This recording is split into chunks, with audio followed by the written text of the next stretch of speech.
நீங்க பாருங்க, இன்னைக்கு வந்து புளி சாதம், முட்டை தொக்கு பண்ணியிருக்கேங்க. பிள்ளைங்களுக்கு இன்னும் எக்ஸாம் முடியவே இல்லைங்க.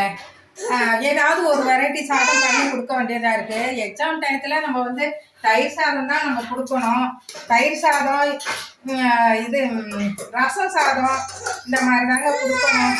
இன்னைக்கு வந்து ஒரே சாதமாக பண்ணி கொடுக்க முடியலன்ட்டு இன்னைக்கு வந்து புளி சாதம் பண்ணியிருக்கேங்க.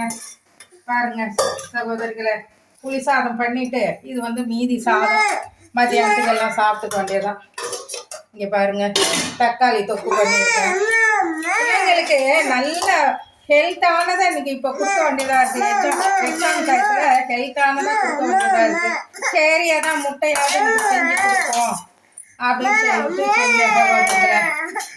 இந்த மாதிரி நம்ம பிள்ளைங்களுக்கு ஏதாவது வெரைட்டியா செஞ்சு கொடுக்கணும். காலையில இட்லி சுட்டு சாம்பார் வச்சு கொடுத்தாச்சு. சொல்லுங்க, டெய்லி என்னதான் பண்றது? சகோதரிகளுக்கெல்லாம் இது ஒரு தலைவலியா இருக்குது. மாமியார் இருந்தா அவங்க சொல்லிக்கிட்டே இருப்பாங்க பிள்ளைங்களுக்கு.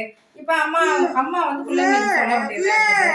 அது இல்லாம யூடியூப் இருக்கு பாருங்க, அதுல போட்டு பார்த்தாலே இந்த மாதிரி சகோதரிங்க பேசுறதெல்லாம் நிறைய கேட்டு ஒரு ஒரு 500 பேர் பார்த்தா கூட அதுல ஒருத்தர் செய்ய மாட்டாங்களா? அது நமக்கு ஒரு மன மகிழ்ச்சி தானே. அதனாலதான் டெய்லி நம்ம வந்து ஒவ்வொரு சாதம் பண்ண வேண்டியது, ஏதாவது ஸ்நாக்ஸ் பண்றது, இதெல்லாம் நம்ம போட்டு சகோதரிங்களுக்கு காட்ட வேண்டியதா இருக்குது. இது ஒரு நல்ல விஷயமா தான் இருக்கு சகோதரிகளை. பிடிச்சிருந்தா ஒரு லைக் பண்ணுங்க சகோதரிகளை.